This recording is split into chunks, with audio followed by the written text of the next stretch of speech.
Eh bien bonjour à tous et à toutes, c'est Vincent de la chaîne Vincent Astrophotographie et aujourd'hui on se retrouve pour une nouvelle petite vidéo traitement d'une photo astrophotographique. Ça reprend un petit tutoriel que j'avais fait déjà l'an dernier, ou il y a 2 ans, je sais pas, non l'an dernier oui, où j'expliquais pas à pas comment traiter une photo euh, après le stack de Cyril. Donc moi j'utilise Cyril qui est un logiciel de stacking pour l'astrophotographie, mais pas que. Et je fais mes traitements avec Photoshop et Lightroom. Alors pour ceux qui n'ont pas Photoshop, qui n'ont pas Photoshop, ça je ne peux pas les aider. Par contre pour ceux-là qui n'ont pas Lightroom, on fera, on fera après en passant sur Photoshop. Donc la deuxième partie de la vidéo, on passera sur Camera Raw pour montrer comment faire uniquement avec Photoshop. Donc j'utiliserai les filtres de Camera Raw, qui est Lightroom tout simplement, mais sur Photoshop. Donc je vais vous expliquer pas à pas comment passer d'une photo d'un stack comme ça, avec beaucoup de bruit, peu de détails, un peu de couleur, mais sans plus, à une photo comme ça, avec un fond de ciel bien net, bien léger, bien lisse, des couleurs et du détail. Voilà, donc on se retrouve tout de suite. Voilà, donc comme je vous ai dit auparavant, donc on va commencer cette vidéo par directement la sortie de stacking, donc la sortie d'empilement, pré-traité et modifié sur Cyril, donc où on fait un retrait du gradient, une colorimétrie, de la saturation un peu, et tout plein de choses directement sur Cyril.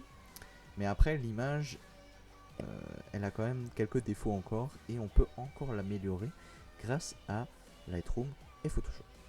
Donc on commence sur Lightroom avec cette image. Donc vous voyez que par exemple la personne qui m'a envoyé cette image, donc c'est une Astram qui débute, qui a du matériel. Donc son matériel c'est un 200 000 sur HEQ5 je crois. Elle n'a pas de correcteur de coma, d'où le fait qu'elle a de la coma sur les bords. Et son problème, ça a été que les poussières, durant sa session photo, ont bougé. Donc les flats qu'elle a fait n'ont pas fonctionné complètement.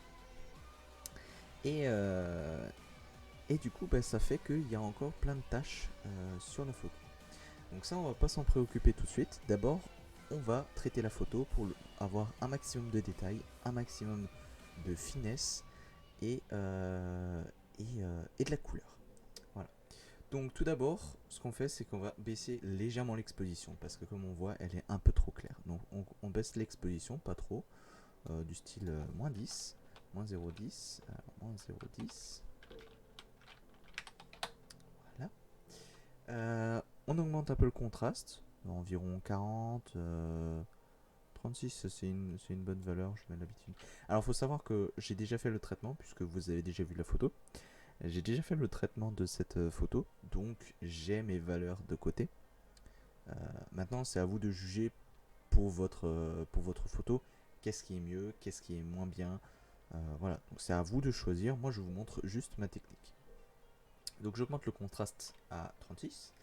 Je baisse les hautes lumières beaucoup. Et on voit que c'est à cause de Alnitak, donc une étoile très lumineuse. Donc celle-ci, qui est Alnitak, donc dans la constellation d'Orion. Et c'est une étoile très lumineuse qui fait beaucoup de défauts sur cette nébuleuse. Et donc on est obligé de baisser énormément les hautes lumières. On baisse les ombres un tout petit peu pour avoir un fond de ciel un peu plus sombre. Et on baisse aussi les noirs de moins 25. Voilà. Ensuite, donc vous voyez que là il commence à avoir pas mal de bruit. Ça commence à... Mais le fond de ciel commence à être un peu plus sombre, un peu plus... on distingue quand même la nébuleuse du fond de ciel. Maintenant, on va augmenter le contraste. Non, la texture, pardon. On va augmenter la texture. Texture, pas trop, ni trop peu, ni trop. 20, voilà, c'est pas mal. On augmente aussi la clarté qui va faire ressortir le détail et la luminosité de l'image. Donc là aussi, il faut aller avec parcimonie parce que si on augmente trop, ça va augmenter beaucoup trop le détail et c'est pas beau. Parce que ça va augmenter énormément le grain de l'image et le bruit surtout. Donc on met 10 à peu près. Voilà, on n'est pas à quelques valeurs près. Et une petite correction de voile légère pour le fond de ciel de nouveau. Voilà. Ensuite, je ne touche pas à la vibrance et la saturation globale parce que je vais la toucher grâce au TSL couleur là. Donc je vais toucher grâce couche par couche, couleur par couleur. C'est plus précis et ça risque moins de détruire votre image. Donc là on va commencer par la saturation directe, donc je ne touche pas la teinte bien évidemment. Je commence par la saturation en rouge où je mets 16, 12 pour le orange et 7 pour le jaune. Alors pourquoi parce que c'est une nébuleuse en émission qui a beaucoup de H alpha, donc j'augmente le rouge bien évidemment. Le problème c'est que il y a déjà pas mal de rouge, donc ça risque de détruire un peu l'image si on sursature et ça risque de pas être beau. Et bien évidemment, au vu de Alnitak, qui avec le contraste, la correction du voile et toutes les baisses dans le noir, enfin du côté gauche de l'histogramme, elle a pris une couleur bleu foncé. Donc on va baisser la saturation à presque 40 de Alnitak pour qu'elle redevienne un peu blanche. Malheureusement du coup, si on a beaucoup d'étoiles bleues aux alentours, ça risque de faire défaut, notamment par exemple sur cette nébuleuse où du coup on va sous-saturer l'image et du coup cette nébuleuse qui était bleue à la base, elle va devenir plus blanche. Mais ça, on va pouvoir le régler un peu plus tard. Maintenant, ce qu'on va faire, après avoir touché la saturation, on va toucher la luminance. Donc pour avoir de la luminosité dans les couleurs qu'on a choisies. Donc ce que je vais rajouter, c'est dans le rouge, on va rajouter plus 40. On va rajouter plus 42 dans le jaune. On va rajouter plus 53 dans le jaune, pardon, c'était orange avant. Voilà. Et là, on voit, si on fait un avant-après, on voit déjà que... enfin, pas avant-après, mais en enlevant par exemple la luminance et saturation, on voit que c'est légèrement mieux l'image. Ensuite, on fait donc dans la luminance, j'ai rouge, orange, jaune et je fais encore le bleu où je vais faire un petit plus 7 pour encore un peu comment dire un peu éclaircir le bleu. Voilà. Donc là, vous voyez, c'est une bouillie de pixels, c'est une purée, c'est incroyable. Et pourtant, je vais encore rajouter de la netteté à l'intérieur. Je mets 70 qui est la limite à peu près avant d'avoir beaucoup de bruit. Donc je vais augmenter ça pour avoir du détail et de la netteté. Et du coup, à l'inverse, je vais réduire beaucoup la luminance et la couleur. Donc la couleur, ça c'est sûr et c'est certain, c'est 100%, puisque vous voyez que c'est quand même là où il y a le plus de bruit, c'est dans le bruit de couleur. Donc ça dégage. Et dans la luminance, on va mettre moins 60. Moins 60, moins 63. Voilà. Donc ça fait que ça va être lisse, mais du coup on va perdre beaucoup de détails dans tout ça. Vous voyez, là il n'y a plus de détails. Si je fais avant-après, là on perd énormément de détails. Maintenant ce qu'on va faire, c'est que on va créer un masque avec le pinceau. Donc vous appuyez sur pinceau de retouche ou la touche K et vous allez sélectionner donc les nébuleuses.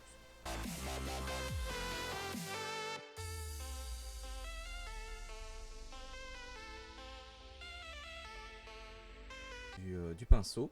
Et voilà, donc là on a pris en compte les nébuleuses en émission. Donc celles qui sont dans le rouge orangé. On termine, sauf que c'est pas ce que je voulais faire. Et du coup là il faut décocher pour voir à peu près le résultat que ça va donner, parce que sinon on verra du rouge et ça sera pas beau.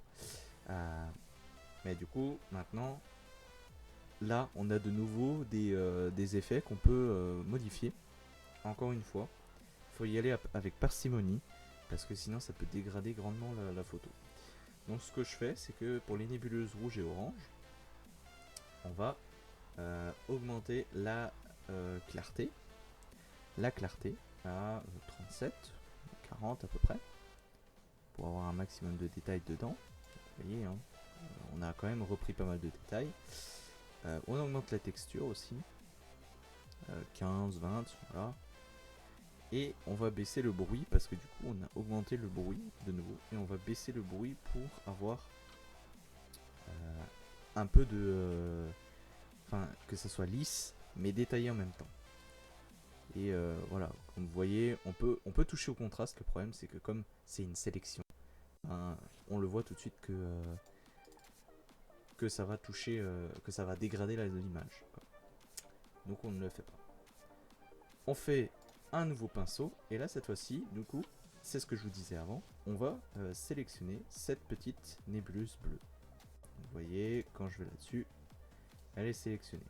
On va sélectionner un peu plus large. Et là, sur cette nébuleuse-là, on va augmenter la clarté aussi. On va augmenter la texture. Mais on va aussi saturer la nébuleuse pour retrouver sa couleur bleue. Voilà. Un peu de contraste, léger, pour différencier du fond de ciel. Après avoir fait tout ça, on peut faire terminer. Et la partie Lightroom est finie. Il y a encore un peu de travail, mais pas beaucoup. Donc, maintenant ce qu'on fait, c'est on modifie. Donc on fait clic droit, modifier dans Photoshop 2020-2021, ça dépend de votre version quoi. Mais il faut que ça soit que Lightroom détecte votre Photoshop quoi, parce que sinon ça marchera pas. Donc vous faites modifier une copie avec la correction Lightroom. Et là vous ouvrez.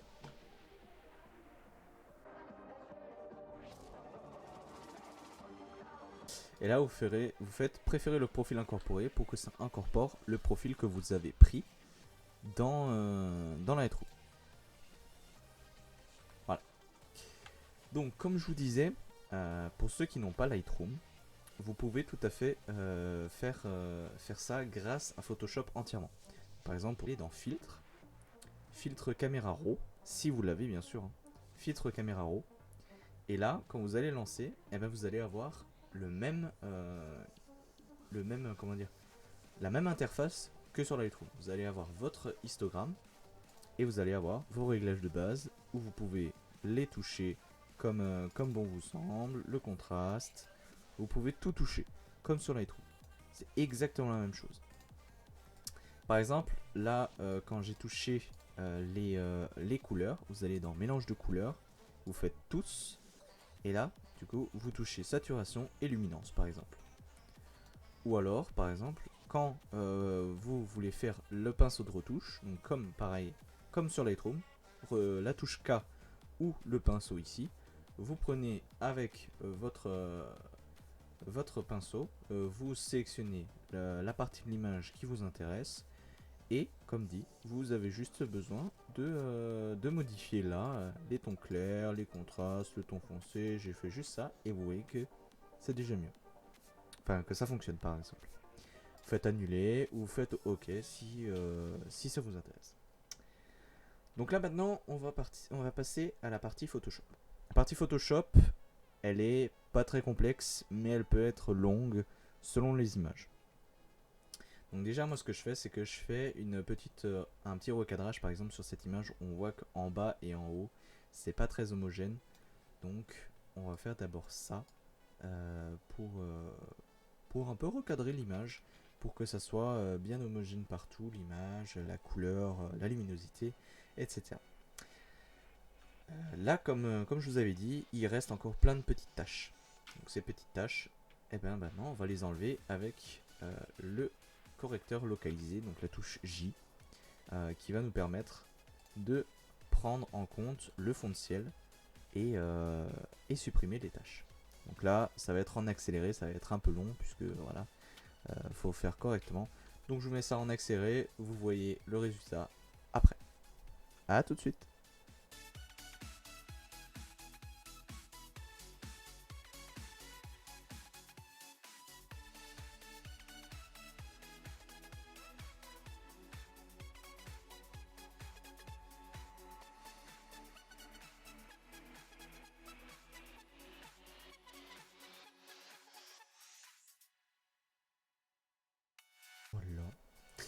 Voilà, donc j'ai fini d'enlever toutes les tâches.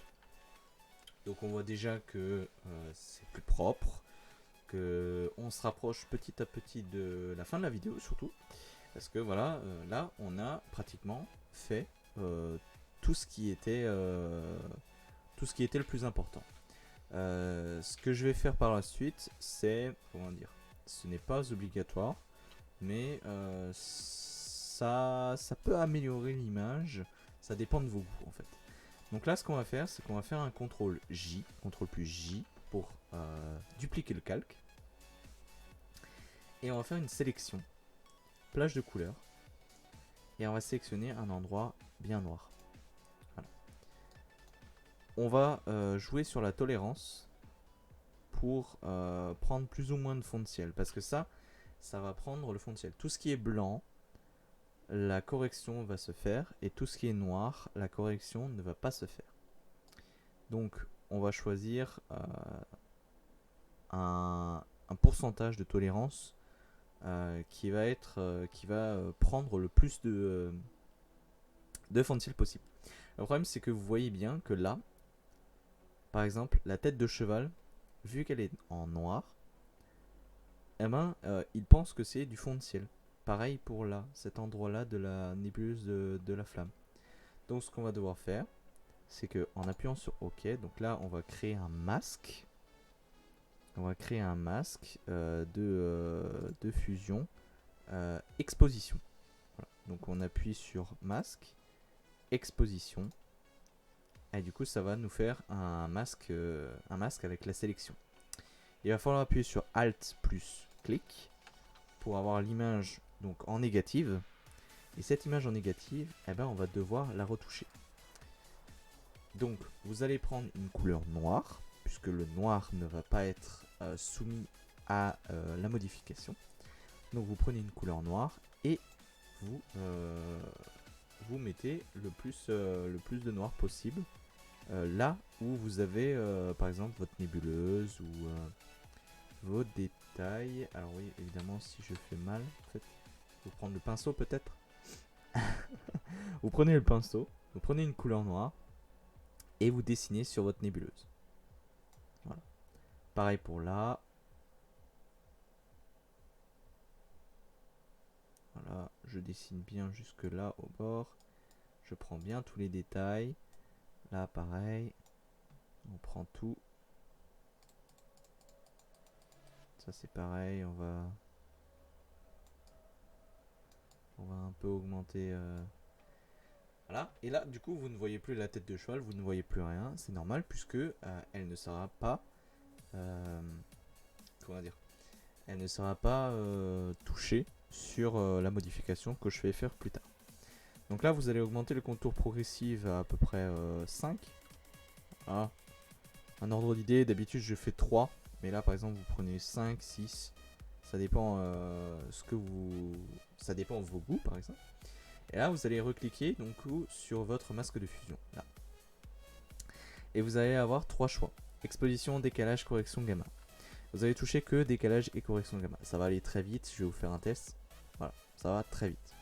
Vraiment, on passe du tout au tout, du noir au blanc. Donc, on va remettre à 0. Et on va toucher légèrement pour éclaircir le fond de ciel.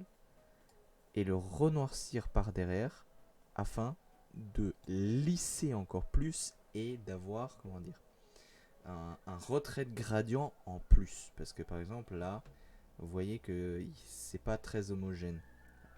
Il y a encore un peu de gradient. Donc cette technique permet de faire disparaître le gradient résiduel. je dirais. Après, il faut pas y aller au... Faut pas y aller comme un bourrin, parce que là, c'est très sensible. Et là, voilà, juste avec des valeurs 0,333 et 0,76, vraiment infime. Et vous avez le résultat. Donc, le contour progressif va vous permettre de... Voilà, vous voyez le résultat. Si je vais à 0, il n'y a rien qui va se passer. Si je mets complètement flou, vous voyez que ça touche. Pardon, non, c'est quand je mets contour progressif au max que rien ne touche. Et à 0, tout est touché. Mais bien sûr, il faut un petit contour progressif pour y aller pas comme un bourrin, quoi. Voilà. Après ça, on clique sur arrière-plan, on fait aplatir l'image. C'est mieux pour ceux-là qui ont des PC qui ne sont pas très puissants, parce que plus il y a de calque, plus ça rame, et plus ça rame, plus c'est long. Donc bon, on fait dupliquer le calque. On va faire CTRL J plutôt, hein. C'est pareil, c'est une duplication de calque, hein, mais plus rapide, quoi. Et là, ce qu'on va faire, c'est que on va faire un petit filtre d'hiver passe haut, mais vraiment léger, de 4 par exemple, où on va juste voir les étoiles et un peu les bords des nébuleuses. Et vous allez mettre en incrustation. Voilà. Vous allez mettre en incrustation, vous allez refaire aplatir le calque. Et là, normalement, tout est fini. Vous avez juste à faire enregistrer. Alors, pour ceux qui n'ont pas Lightroom, hein, vous faites directement exporter. Exporter sous surtout. Pour ceux-là qui ont Lightroom, enregistrer pour que ça soit enregistré sous un fichier modifié sur Lightroom. Moi, comme j'ai Lightroom, je fais enregistrement. Je vais aller sur Lightroom et vous voyez l'image, elle a été modifiée. On peut voir les copies. On peut voir les copies, voilà, que celle-là de base et mon image, elle est là. Donc, tout est fini, tout est fait. Votre image est parfaite. Cette vidéo est terminée. J'espère qu'elle vous aura aidé sur le traitement, qui n'est pas la chose la plus simple et celle qui fait redouter le plus de monde. Photoshop et Lightroom sont de très bons logiciels. Je sais que c'est totalement possible de le faire avec GIMP, mais je n'ai pas les compétences, je n'ai jamais utilisé ces logiciels et je ne saurais pas vous dire comment faire sur ces logiciels. Sur ce, j'espère que vous avez passé un bon moment en ma compagnie et on se retrouve très bientôt pour une nouvelle vidéo. Ciao tout le monde.